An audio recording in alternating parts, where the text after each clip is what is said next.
But don't think that these Chinese students are all goody two-shoes, you know. They've been caught money laundering countless times. So many times, I believe everybody's lost count and nobody's surprised anymore. But as mainland China started to get more control over Hong Kong, the rich from mainland China trying to get their money out of mainland China. So this Chinese student is moving mad. Now, this absolute creep, Zhou Junha, who the media has described as a charming PhD student, filmed dozens of attacks on women. Now, trigger warning, guys, if things like this trigger you. This is very shocking. This guy is a student at UCL and he is being accused of 10 women. And you know what's so messed up about it, guys? He recorded it. And you know what's even more messed up? They reckon there's way more victims. Now, they said Zhou Junhao acted as if he was untouchable. They said it looked like he was living a comfortable, if not lavish, lifestyle. Now, his lifestyle was obviously financed by his wealthy Chinese parents. And in this video, we're going to do a full breakdown about Chinese students, because I feel like a lot of people don't understand why they're here. And I've been studying this and looking at this for a while. But a lot of these Chinese students are simply just sent to England to launder money. I will explain later on. Now, all of this came crashing down because of one woman who was brave enough to report this guy to the police. Now, she reported him in November 23 and she said that he had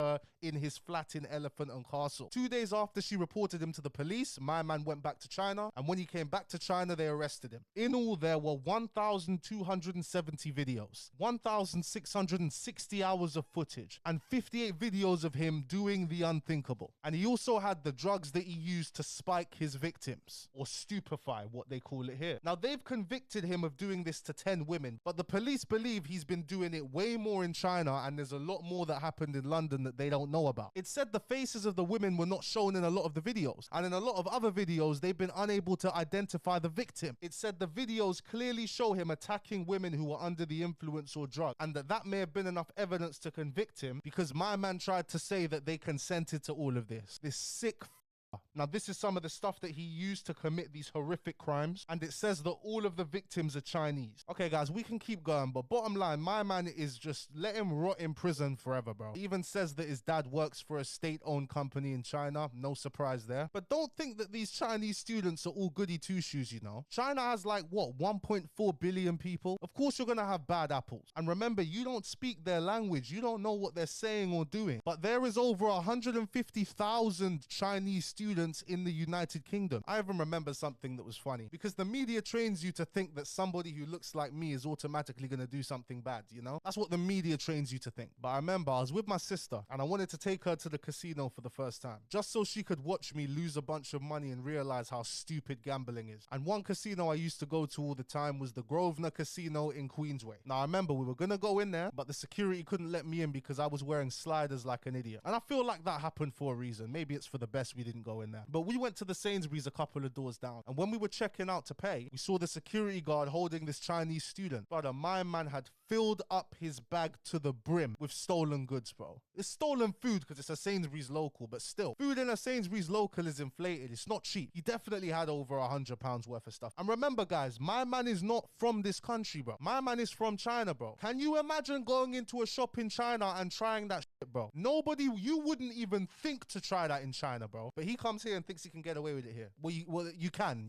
Shoplifting's legal here now, to be honest. Now, China has an annual limit of $50,000. That is the yearly limit for parents in China who are sending money to their kids in other countries studying. And you see a lot of Chinese students who own properties in London. They own properties in prime locations, very expensive locations, even though all of their money is tied up in China. And the maximum amount they can withdraw every year is $50,000 US.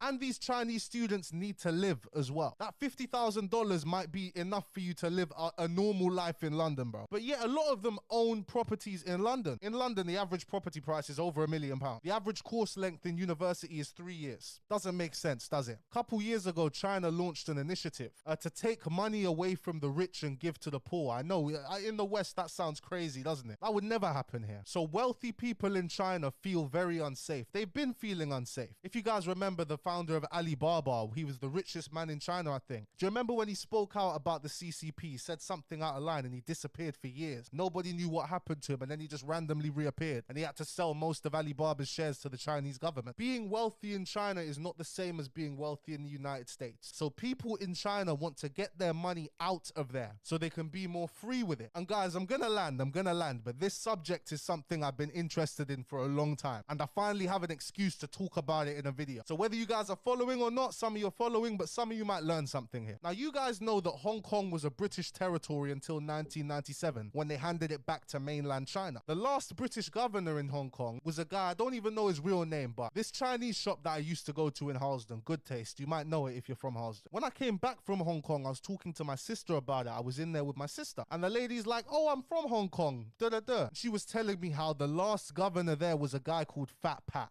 She said they used to call him Fat Pat. And this is where I learned something because my granddad didn't tell me this until recently. But when Britain was ruling 75% of the world, they would literally have people from the government be appointed as governor of these places. So these places would have little elections, but the main man in charge was the governor that the mainland Great Britain appointed to that territory. And every territory had one. All over the Caribbean as well, we all had one. Or I believe in the Caribbean, a group of islands were managed by one person in whichever party had won the election or had the majority. So Hong Kong has never really had a full democracy, but it's always been more democratic than China because we know how China is ruled. And I remember my uncle always telling me from when I was young, my uncle who's Rasta and lives in Ghana, I've told you guys about him before if you remember. He would always tell me when I'm younger, you better make sure you learn Chinese. You know what else he would say to me? He would always say, oh, when Britain give Hong Kong back to China, you're gonna see all these smart Chinese people coming to England, you know. And guys, I don't speak like this, but like, you know, my, older, they're old-fashioned, you know. Yo, my people, Chung Lee asked if you guys could leave a like on the video because we are talking about their home country and it would be very much appreciated. It takes no time, costs nothing, and we would both appreciate it. Thank you. And in 2022, when I got my job at Tesco's, I told you guys about this, I had to train someone on the job. And one person who I was training on the job came from Hong Kong. He had left Hong Kong and come to the UK because the UK made it easier for people from Hong Kong to come to the UK. And in 2019, when mainland China introduced a law, and I think it was something to do with cases in Hong Kong being able to be tried in a court in mainland China. There were big protests about that, big controversy. A bunch of people died, I think, or a bunch of people were killed by the police. And I think they also made protests illegal after that in Hong Kong. Now, this led to a problem for Hong Kong because rich people in China always used Hong Kong as the place to move their money to because half of the people there speak the same language as them. There's Cantonese and Mandarin, they're different languages. In Hong Kong, they speak Cantonese, and in China, they speak Mandarin. But I believe half of the population of Hong Kong can speak Mandarin. But as mainland China started to get more control over Hong Kong, the rich from mainland China trying to get their money out of mainland China, they started to realize, oh, there's not even any point of me moving my money to Hong Kong because it's no different. Now, since the pandemic, Hong Kong has struggled to recover because Hong Kong has been one of the most expensive cities in the world to live in for a long time. And that is because property prices have been artificially propped up. Does that sound familiar to a city that I might be in right now? Hong Kong used to be seen as the place where you can't lose money if you invest. And 75% of Hong Kong's land is uninhabited. Hong Kong is so tight, there's such a need for development of new houses. You've got people literally living in boxes, the average Hong Konger. And the Hong Kong government would once a year, I believe, I'm just going off of memory of what I've read here, they would sell a small portion of land. I'm talking 0.00% of 75% of their uninhabited land.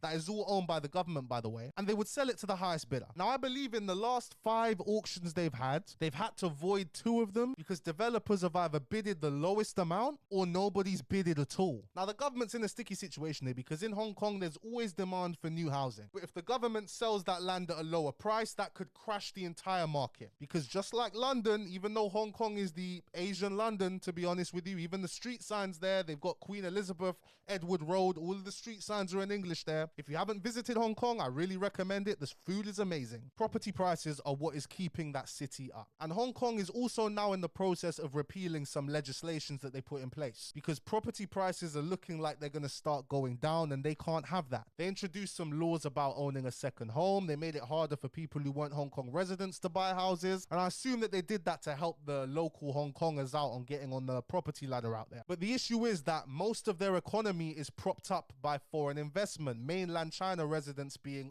foreign. And with China's real estate market crashing, Chinese development companies like Evergrande and Country Gardens, I believe, have gone bankrupt, and it's ruining China's real estate market. So the wealthy Chinese are looking for more places to store their wealth. Now, London is a huge store of wealth for the wealthy. Even the Qatari government owns how many things in London. They store so much of their wealth in the UK. Governments from all over the world do it. London is seen as like the #1 place in the world where it's easy to launder money to, where you buying there you can't lose. That is why the government in this country will never let the real estate Ponzi scheme bubble burst, because it would ruin the economy, because it would be such a rough time and it would be a terrible look. It would probably be unrecoverable for whichever government is in power when that burst inevitably happens. And obviously the CCP wants more control over Hong Kong, because Hong Kong is mainland China's main gateway to the whole financial world. Companies in China, they can't get investment directly from in China. So they need to list themselves on the Hong Kong Stock Exchange, which allows people from anywhere in the world to invest in Chinese companies. So of course the CCP wants to control that. But as that happens, the wealthy are gonna look elsewhere. And it looks like they've been looking to London. Now, we all know HSBC, right? One of the biggest banks in the UK. Well, if you've been to Hong Kong, and I don't have any Hong Kong dollars on me anymore, I don't know where it is anyway, but on Hong Kong's banknotes,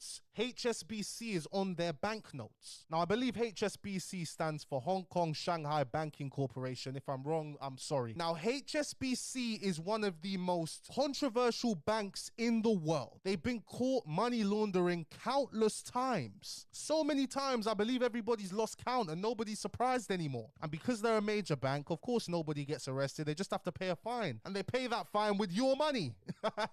On the 11th of December 2012, HSBC agreed to pay a record $2 billion fine in this money laundering case. Bank officials consistently overlooked internal warnings. Of course they overlooked it. HSBC laundered over $881 million for Mexico's Sinaloa and Colombia's Norte drug cartel. A money laundering ring pushed $4 billion through HSBC. Guys, if we go over everything HSBC has done, we'll be here all day, all right? HSBC, one of the dirtiest banks on the planet. They will launder anyone's money for you. Anyone. As long as they don't get caught, they will launder any money for you, bro. Now, in August 2024, 7 Chinese people were arrested and convicted and sentenced for running a £55 million Chinese underground banking scheme. Well, what is underground banking? Let me try and summarize it kind of quickly. You have money in China that you can't do cool with. You want to get it to the UK. You make an investment into a company that's registered in Hong Kong. That Hong Kong company goes and buys a property in London. They do some fake whatever, guys. Remember, in London, it's not that hard. That's why they choose London. In London, you can register a company without even verifying who the hell you are. And if they try and ask who you are, you can just get the company closed down. And they don't even check what you file on there. You can file anything. It's illegal. And if you get caught, I don't know what happened, but you can literally create a company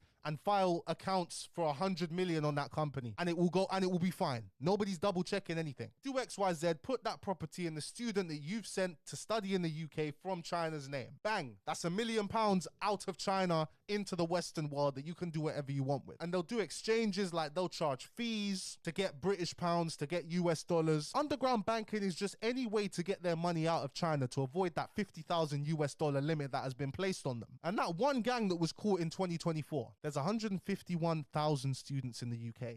Everybody who goes to university can recall or tell me a Chinese student splashing loads of cash and money, always dripped out, rich as hell. Chinese students in the UK have to pay £27,000 a year to study here. Average salary in China is about $3,000 a month, so around $40,000 a year if you're living in a major city in China. Every Chinese student in the UK is ultra wealthy in China. They're in the top percentile of wealth. Most people in the top percentile of wealth in China work for the CCP, or they work for a company that only does what the CCP says. Now listen, China, I'm not trying to expose you, man, or anything. Listen, if you lot become the world's next superpower, listen, I don't want my credit score to go down. And Keir Starmer, if you're watching this, I love the UK. And Donald Trump, if you're watching this, I love America. I'm black. I ain't involved in none of your geopolitical warfare, all right? I just want to live, okay? Now, you might be thinking, why would the UK let China get away with this? Why would they turn a blind eye to this? Well, first of all, London is a services economy. The government knows what's going on, but they don't want to do anything about it because we need the money. We need to keep making it an attractive place to invest in. We need property prices to keep going up, to keep people investing here, to store their wealth here, because no government wants to be in power when the bubble bursts inevitably. Again, guys, this is just my theory, you know? This is my theory. I could be wrong. Tell me what you think in the comments, but don't get all mad like, oh my God, this guy.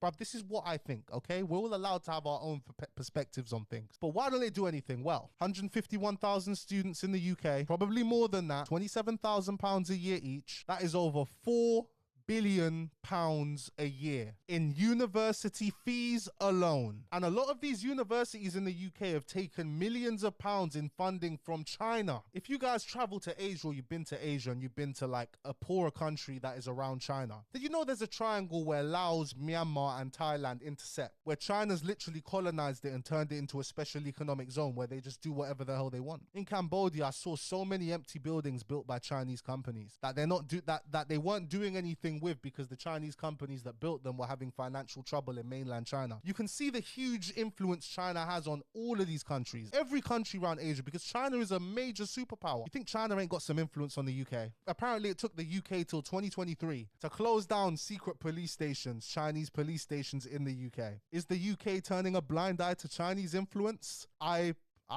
have no comment. I love every country in the world, man. If you see what's happening in Hong Kong, I think that could very well happen to London if international money stops flowing into here. So will the UK ever do anything about this if this is actually happening? Because I can't confirm any of this stuff. No. Why would they? They wouldn't do anything about it if they knew it was happening, or if it was happening at all. Anyway, guys, let me know what you think in the comment section below about this. I'm happy that Creep is gonna spend a long time in prison. And I'm sorry if I've been rambling on, but this stuff just like really intrigues me, you know what I mean? It's really interesting to me. So if this interested you, if you stay till the end, let me know what you think in the comment section below. Thank you so much for watching, guys. Hey, Chung Lee, we haven't spoken to you in a long time. Do you lot know Chung Lee came from Hong Kong? I bought Chung Lee in Hong Kong. Chung Lee, what do you think of this whole situation? No comment. Chung Lee said no comment. Chung Lee is still a Hong Kong resident, so I think Chung Lee's a little bit scared there, but yeah. Anyway, guys, thank you so much for watching the video. If you did enjoy, please be sure to give it a like, subscribe to the channel if you're new. I'll see you guys tomorrow. Peace.